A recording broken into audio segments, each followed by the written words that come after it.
제가 오늘 발표할 내용은 아우슈비츠 수용소에서의 유대인 생활입니다. 위키피디아의 내용을 중점적으로 발표하고 1차 자료, 영상 자료, 2차 자료를 통해서 내용을 보충하겠습니다.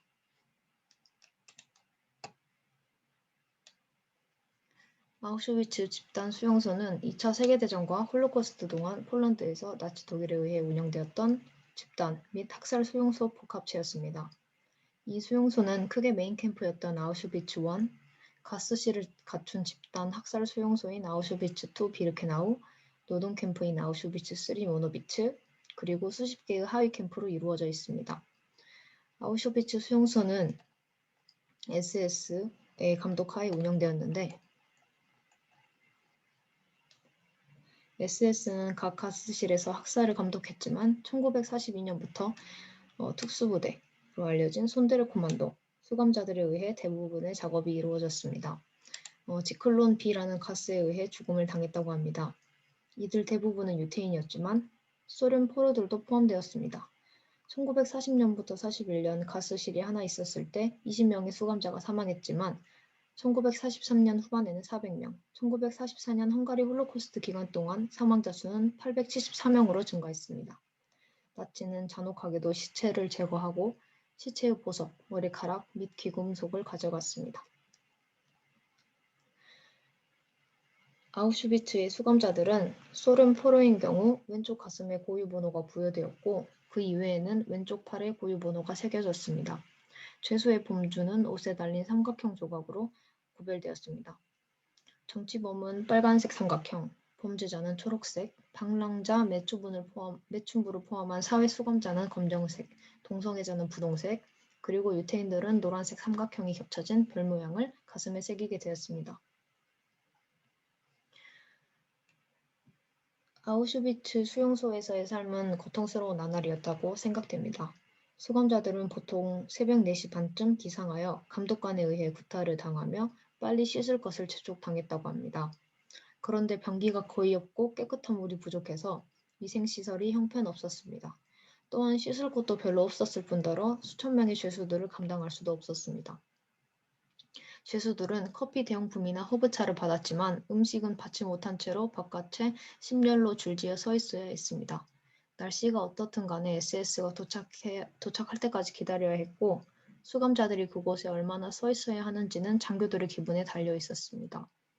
경비원은 죄수들에게 손을 머리 위로 올린 채 1시간 동안 쪼그리고 앉도록 강요하거나 단추가 분실되거나 부적절하게 청소된 음식 그릇과 같은 위반에 대해서는 무차별적인 구타와 구금을 실행했습니다.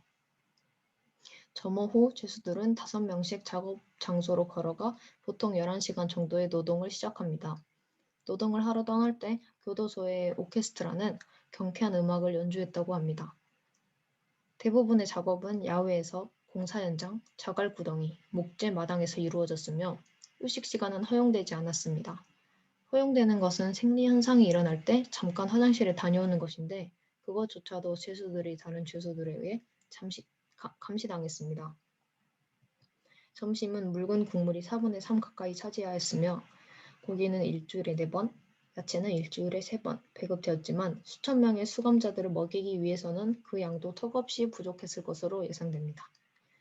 저녁 식사는 300g의 빵이었고 종종 곰팡이가 피기도 하였으며 수감자들은 그중 일부를 다음날 아침 식사로 보관해야 했습니다. 두 번째 점호는 저녁 7시에 이루어졌는데 그 과정에서 죄수들이 교수형을 당하거나 구타를 당할 수도 있었습니다. 죄수가 실종되면 다른 사람들은 몇 시간이 걸리더라도 결석자가 발견되거나 불출석 사유가 밝혀질 때까지 서 있어야 했다고 합니다. 그 예로 폴란드인 포로 타데우스 위오프스키를 들 수가 있는데 1940년 7월 6일 타데우스 위오프스키가 탈출했고 19시간 동안 점호가 계속되었다고 합니다. 점호 후 우편을 받는 등 그들의 시간을 부여받았지만 유대인들은 우편을 받는 것이 금지되었습니다. 유대인들은 화장실도 잘 이용하지 못했다고 합니다. 오후 9시 통행금지 징이 울리면 수감자들은 잠자리에 드는데 800명에서 1000명의 사람들이 각 막사에 겹겹이 쌓인 채로 잠을 잤습니다. 일요일은 근무가 아니었지만 죄수들은 막사를 청소하고 샤워를 해야 했습니다. 그마저도 위생시설 부족으로 하지 못한 자들이 넘쳐났다고 합니다. 부가적으로 아우슈비츠의 여성들은 별도로 여성들의 캠프에서 생활했는데 여성 수용소의 생활이 너무 나빠서 1942년 10월 병원을 세우기 위해 도착했을 때 관리자들의 첫 번째 과제는 아직 살아있는 여성과 시체를 구별하는 것이었다고 합니다. 3만 3천 명 정도 되는 여성 수감자들을 위한 병기가 단 한 대밖에 없다는 것은 열악함의 극치를 보여줬다고 알 수 있습니다.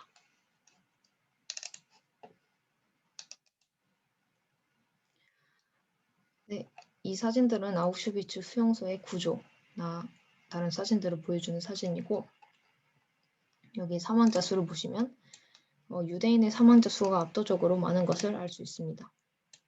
이를 통해 나치가 유대인 학살의 방법으로 수용소를 적극 이용했음을 알 수 있습니다.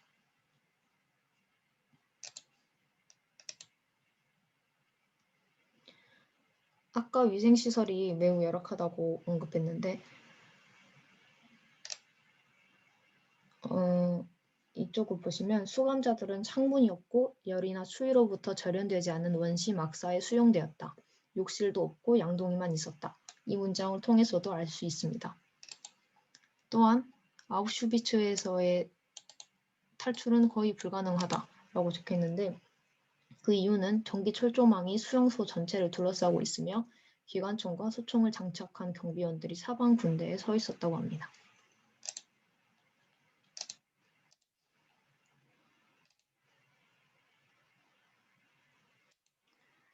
이 영상은 영국 공영방송인 BBC에서 제작한 유튜브인데 시각적 자료로 내용을 좀 더 보충하기 위해 가져왔습니다.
네, 다음으로 이 영상 또한 채널 4라는 영국의 공영방송 서비스에서 제작한 영상으로 희생자들의 증언을 담고 있는 영상입니다. Within 50 miles. Concentration camp commanders across Poland were ordered to evacuate with prisoners and head to the German interior. They took us on a death march. The reason it's called a death march is because you either march or you die. Anybody who couldn't march, couldn't follow, was shot, and the body was thrown on the side of the road. Some of us were very sick, and we didn't know whether we will make it. I was about to stop. I was getting weaker and weaker. My friends grabbed me in a fireman's lift and put me in the center of the column and dragged me along. Literally saved my life. The girls that I shared the bread with formed a chair with their arms, and they carried me so I wouldn't die. Isn't that amazing?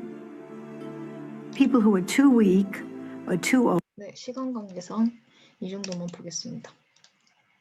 그럼 지금부터는 1차 사료와 2차 사료에 대해 다뤄보겠습니다. 1차 사료는 역사문화학과 김영률 교수님께서 찾는 방법을 알려주신 덕분에 쉽게 찾을 수 있었습니다.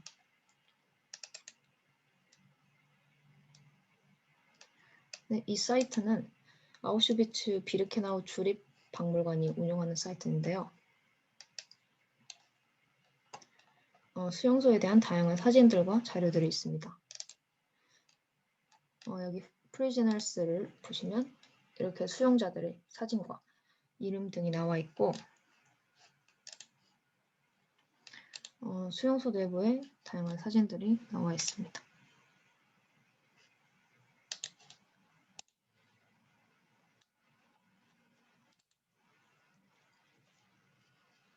이 사이트는 로드 아일랜드 대학에서 운영하는 사이트입니다. 이렇게 1차 사료들이 있고 클릭하면 희생자들의 자서전에 대해서도 찾아볼 수 있습니다. 이 백그라운드 매테리얼스를 클릭해보면 그 이외에도 사진 자료들을 찾아볼 수 있습니다. 네, 다음은 이 사이트는 교수님께서 찾아주신 사이트인데요. 그린빌 테크니컬 대학교에서 운영하는 사이트라고 합니다. 이렇게 링크를 클릭해서 아우슈비츠 수용소에 대해 다양한 사진들과 자료들을 찾아볼 수 있습니다.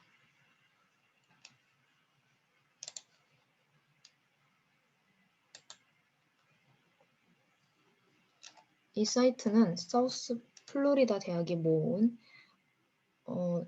1차 사료들인데요. 홀로코스트에 대한 교사 가이드로 교사들이 학생을 가르치기 위한 자료로 이용한다고 합니다.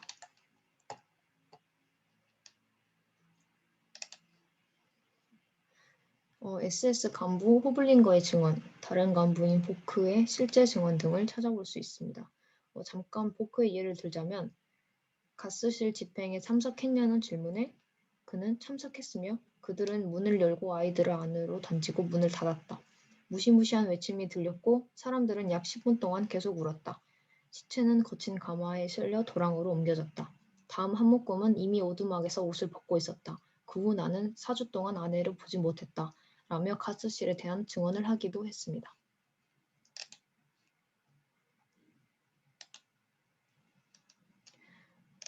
네, 이 사이트는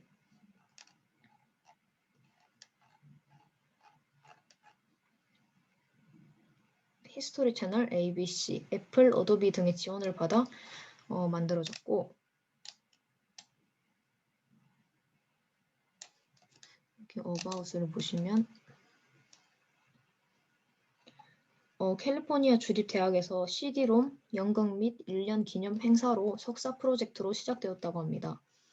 저는 이 사이트가 조금 흥미로웠는데 그 이유는 과거의 사진과 현재를 보여준다는 점이었습니다. 이렇게 Then and Now라는 피드에 들어가시면 과거의 수용자들이 어떻게 생활했는지 그림으로 표현된 then과 그리고 현재의 now를 동시에 보여준다는 점이 보는 사람으로 하여금 쉽게 이해할 수 있도록 제시되었습니다. 이렇게 then and now.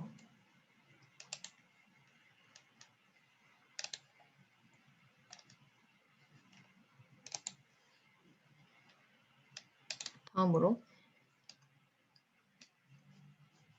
이 사이트는 버크백 런던 대학교가 주최하고 홀로코스트 연구센터가 협력했으며 예술인문연구위원회 지원하에 만들어진 나치 집단 수용소에 대한 사이트입니다.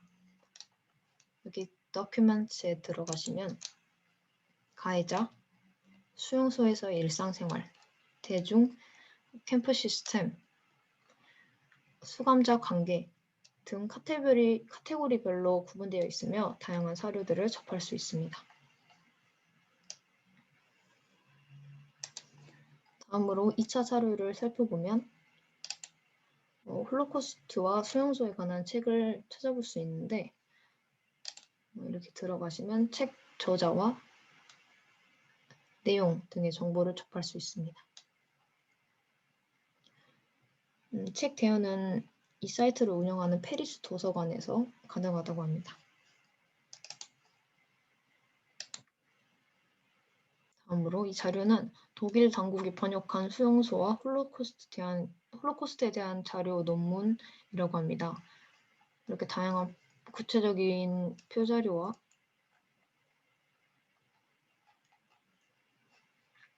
사례를 통해서 보다 구체적인 자료들을 접할 수 있습니다.